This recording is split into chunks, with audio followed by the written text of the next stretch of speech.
السلام علیکم ورحمۃ اللہ وبرکاتہ۔ سورہ یونس حصہ دوئم جماعت دہم کے لیے آج ہم اس کے مختصر سوالات کو حل کریں گے۔ پہلا سوال ہے وَيَوْمَ يَحْشُرُهُمْ كَأَن لَّمْ يَلْبَثُوا إِلَّا سَاعَةً مِّنَ النَّهَارِ يَتَعَارَفُونَ بَيْنَهُمْ۔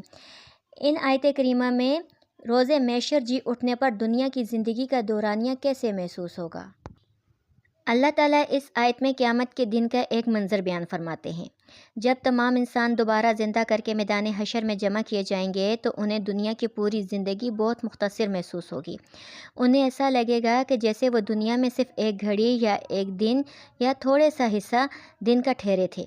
دنیا کی لمبی زندگی، مال و دولت، عہدے، خوشیاں، غم، سب نہایت معمولی اور عارضی محسوس ہوں گے۔ لوگ ایک دوسرے کو پہچان تو لیں گے لیکن ہر شخص اپنی فکر اور حساب و کتاب میں مشغول ہوگا۔ اس آیت کا بنیادی پیغام یہ ہے کہ دنیا کی زندگی فانی اور چند روز کی ہے، جبکہ آخرت کی زندگی ہمیشہ رہنے والی ہے۔ اس لیے انسان کو دنیا کے بجائے آخرت کی تیاری میں زیادہ توجہ دینی چاہیے۔ سورہ یونس آیت نمبر 57 قَدْ جَاءَتْکُم مَوْعِظَۃٌ مِّن رَّبِّکُم۔ اس آیت میں قرآن کریم کی کیا صفات بیان کی گئی ہیں؟ اس آیت میں اللہ تعالیٰ نے قرآن مجید کی 4 عظیم صفات بیان فرمائی ہیں۔ نمبر 1 موعظۃ یعنی نصیحت۔ قرآن انسان کو نیکی کی تلقین اور برائی سے بچنے کی نصیحت کرتا ہے۔ نمبر 2 شفاء، دلوں کی شفا، یعنی قرآن دلوں کے شکوک، حسد، تکبر، گمراہی اور روحانی بیماریوں کا علاج ہے۔ نمبر 3 ہدایت، قرآن انسان کو سچائی، ایمان اور کامیابی کا سیدھا راستہ دکھاتا ہے۔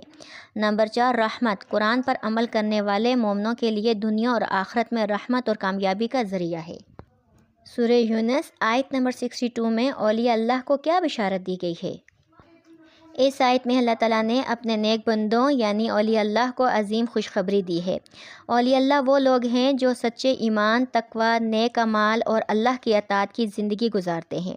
اللہ تعالیٰ فرماتے ہیں کہ ایسے لوگوں کو قیامت کے دن نہ کسی آنے والی چیز کا خوف ہوگا اور نہ وہ اپنی گزری ہوئی چیزوں پر غمگین ہوں گے۔ انہیں دنیا میں بھی قلبی سکون، اطمینان اور اللہ کی مدد حاصل ہوتی ہے اور آخرت میں بھی جنت اور اللہ کی رضا نصیب ہوگی۔ یہ بشارت اس بات کی دلیل ہے کہ اللہ کے نیک اور فرمانبردار بندے ہمیشہ اللہ کی خصوصی رحمت اور حفاظت میں رہتے ہیں۔ سورہ یونس آیت نمبر 67 میں اللہ تعالیٰ نے رات اور دن کی تخلیق کا کیا مقصد بیان فرمایا؟ اللہ تعالیٰ نے اپنی قدرت کی ایک بڑی نشانی بیان کرتے ہوئے فرمایا کہ اس نے رات اور دن کو انسان کی ضروریات کے مطابق پیدا کیا ہے۔ رات کو سکون، آرام اور نیند کے لیے بنایا تاکہ انسان دن بھر کی تھکن دور کر کے اور اپنی جسمانی اور ذہنی طاقت بحال کر سکے۔ اسی طرح دن کو روشن بنایا تاکہ انسان اپنے کام کاج، تعلیم، تجارت، رزق کی تلاش کرے اور دیگر ضروریات پوری کر سکے۔ دن اور رات کا یہ باقاعدہ نظام اللہ تعالیٰ کی حکمت، قدرت، رحمت کی واضح دلیل ہے۔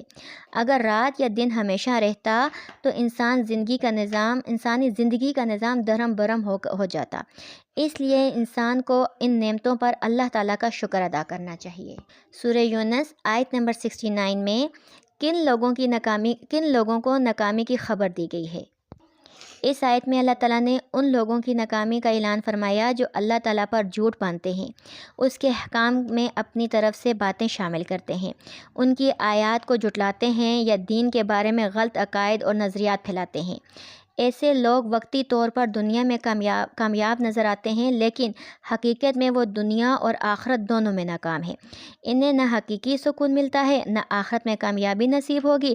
اس آیت سے ہمیں یہ سبق ملتا ہے کہ دین کے بارے میں ہمیشہ سچ بولنا چاہیے، اللہ کے احکام میں تبدیلی نہیں کرنی چاہیے اور قرآن و سنت کی صحیح تعلیمات پر عمل کرنا چاہیے۔